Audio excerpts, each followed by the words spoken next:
मैं तो कह रहा हूँ देश का सबसे कायर प्रधानमंत्री है मोदी। अगर वो 56 इंच का नहीं, वो 56 सेंटीमीटर का भी नहीं रहा, मिलीमीटर का भी नहीं रहा, 56 मिलीमीटर का, अगर वो 56 इंच का है और बहादुर है तो क्यों भाग रहा पार्लियामेंट से भाई। 2024 में मोदी सरकार का, बीजेपी सरकार का सुपड़ा साफ होगा।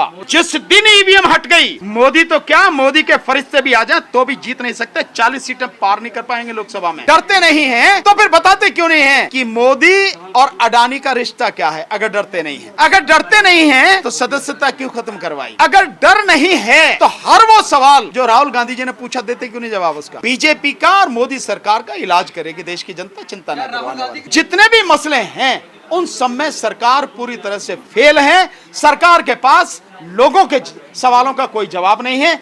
इसलिए जो आखिरी हथियार उनके पास बचता है, देश का सांप्रदायिक माहौल खराब करो, यहां पर सांप्रदायिक हिंसा फैलवाओ, हिंदू मुस्लिम की नफरत फैलवाओ और ध्रुवीकरण करके उसका 2024 में लाभ लो।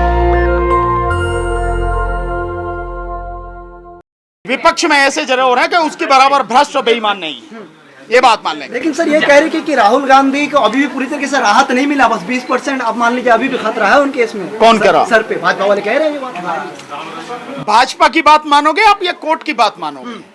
कोर्ट ने उनके मसले में उनकी जो सजा थी उसको स्टे कर दिया और बहुत स्पष्ट रूप से जो चीजें वहां सामने आई हैं सुप्रीम कोर्ट में, वो बहुत मतलब गौर करने वाली हैं। और उसमें जो सबसे बड़ी चीज है वो ये है कि कोर्ट ने कहा है कि भाई आपने मैक्सिमम सजा दी है, मैक्सिमम सजा देते हुए आपने उसका कोई कारण नहीं बताया कि मैक्सिमम सजा क्यों दे रहे हो आप। लेकिन सर हाई कोर्ट में भी, उससे लोअर कोर्ट में भी ये मतलब सजा जो दिया था, तो सुप्रीम कोर्ट ने फटकार लगाई, तो इसको किस तरीके से देखते हैं? इससे देखने की क्या जरूरत, किस तरह से देखने की क्या जरूरत? उन्होंने फटकार लगाई, सही फटकार लगाई, जो नीचे का फैसला गलत फैसला था उसको ठीक कर दिया, यही इसको देखना है।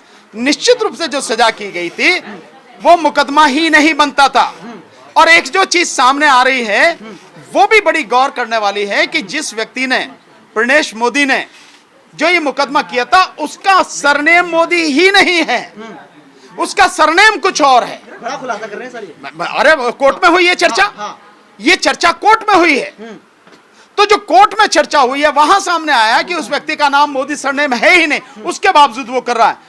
तो मैं समझता हूं इसमें तो अब कंटेम्प्ट करने की बारी राहुल गांधी जी की है।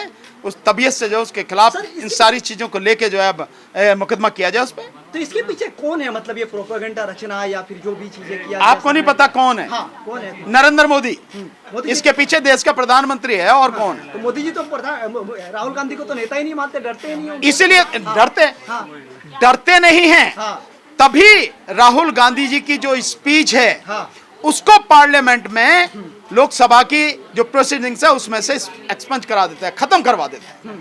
डरते नहीं हैं तो फिर बताते क्यों नहीं हैं कि मोदी और अडानी का रिश्ता क्या है। अगर डरते नहीं हैं, अगर डरते नहीं हैं तो सदस्यता क्यों खत्म करवाई। अगर डर नहीं है तो हर वो सवाल जो राहुल गांधी जी ने पूछा देते क्यों नहीं जवाब उसका, मोदी देते क्यों नहीं उसका जवाब। 24 में कुछ कर पाएंगे राहुल गांधी, लग रहा है आपको? 24 में हाँ। केवल राहुल गांधी नहीं, पूरा विपक्ष और इस देश की जनता करेगी। और बहुत ही तरीके से बीजेपी का और मोदी सरकार का इलाज करेगी देश की जनता, चिंता न करवाने वाली। राहुल गांधी की सदस्यता का कुछ कनेक्शन है चुनाव से?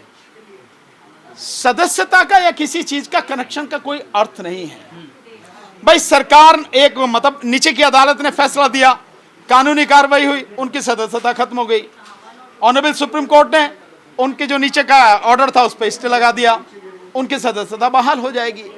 बहाल हो गए, खत्म होगी बात सारी। कह रहे ज्यादा खुश होने की जरूरत नहीं है, अभी झारखंड में चल रहा है मामला। कौन कह रहे हैं, कौन कह रहे हैं? तो ये बात तो आप और हम भी कह सकते हैं कि ज्यादा खुश होने की जरूरत नहीं है।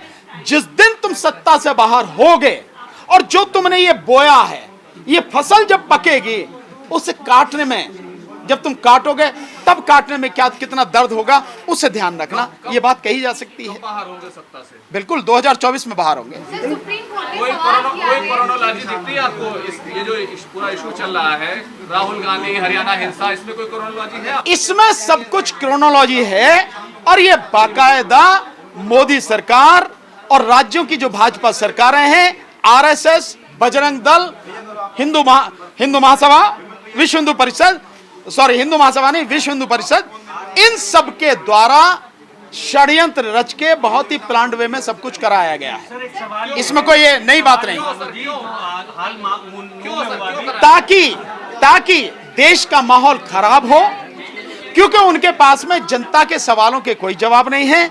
वो जनता के जो जुड़े हुए मुद्दे हैं, चाहे वो शिक्षा का हो, चाहे वो रोजगार का हो, चाहे वो सुरक्षा का हो, चाहे स्वास्थ्य का हो, महिलाओं की शिक्षा का हो, महिलाओं की सुरक्षा का हो, चाहे मजदूरों का हो, किसानों का हो, और चाहे वन पेंशन का मसला हो, चाहे पुरानी पेंशन का मसला हो, जितने भी मसले हैं उन सब में सरकार पूरी तरह से फेल है। सरकार के पास लोगों के सवालों का कोई जवाब नहीं है। इसलिए जो आखिरी हथियार उनके पास बचता है, देश का सांप्रदायिक माहौल खराब करो, यहां पर सांप्रदायिक हिंसा फैलवाओ, हिंदू मुस्लिम की नफरत फैलवाओ और ध्रुवीकरण करके उसका 2024 में लाभ लेने का प्रयास करो। मोदी डर रहे हैं, भाजपा डर रही है।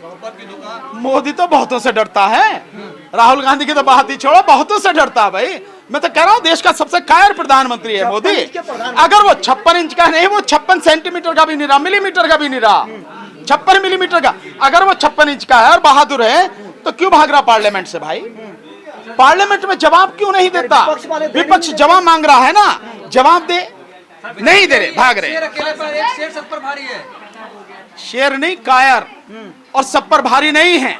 आज सत्ता हाथ में, उसका दुरुपयोग किया जा रहा है और कुछ नहीं है।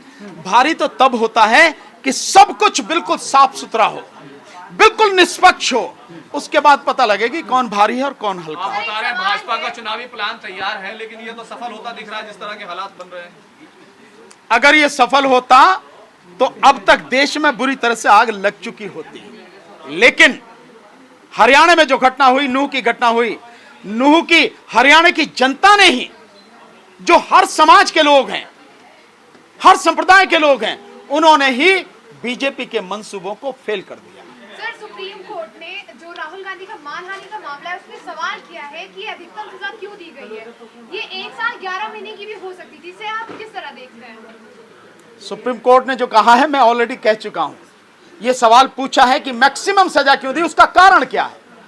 तो सुप्रीम कोर्ट पता नहीं कह नहीं पा रही है कोई भी बात है। मैं कहता हूं या सुप्रीम कोर्ट की अपनी मर्यादा है, पर मैं सीधे सीधे कह रहा हूं कि 2 साल की सजा जानबूझकर केंद्र सरकार के इशारे पर, मोदी सरकार के इशारे पर अदालत द्वारा, गुजरात की अदालत द्वारा दी गई, ताकि 2 साल की सजा के कारण राहुल गांधी जी की सदस्यता खत्म हो जा सके। वो जानबूझकर किया गया। तो क्या लगता है पूरी तरीके से सजा खत्म होगा, क्योंकि अभी स्टे लगाया गया है? बरी हो जाएंगे यार, सब कुछ खत्म हो जाएगा, उसमें कोई बात ही नहीं है, ही नहीं उसमें कुछ भी, सब कुछ। और अब तो जैसे मैंने अभी आपको बताया कि जिस व्यक्ति ने कंप्लेंट की, प्रणेश मोदी जो है, उसका सरनेम मोदी है ही नहीं, उसका सरनेम कुछ और है। ये भी चर्चा हुई है बाकायदा, आज सुप्रीम कोर्ट में चर्चा हुई है। तो जिसका नाम ही नहीं उसने कैसे कर दिया? क्या 24 में क्या माहौल बदल रहा है? आप 24 के लिए आपको नहीं दिख रहा माहौल? लगातार माहौल बदल रहा है।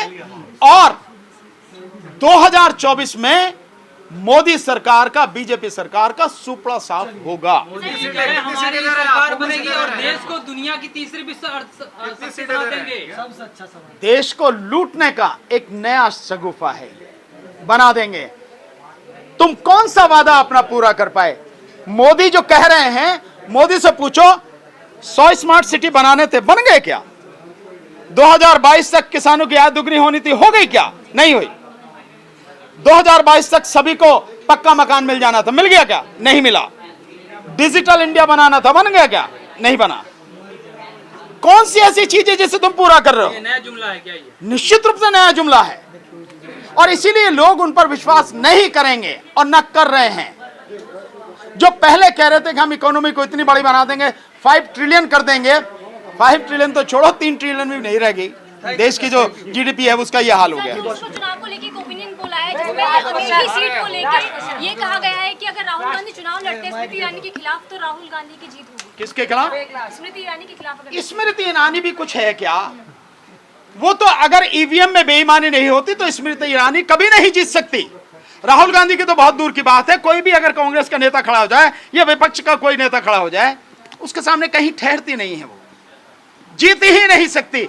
ये तो सिर्फ सब जानते हैं कि मोदी ने इलेक्शन कमीशन के माध्यम से मिलकर ईवीएम में जो घोटाला करवा रखा, उसकी वजह से सारे जीत के सरकार बनी बैठी है।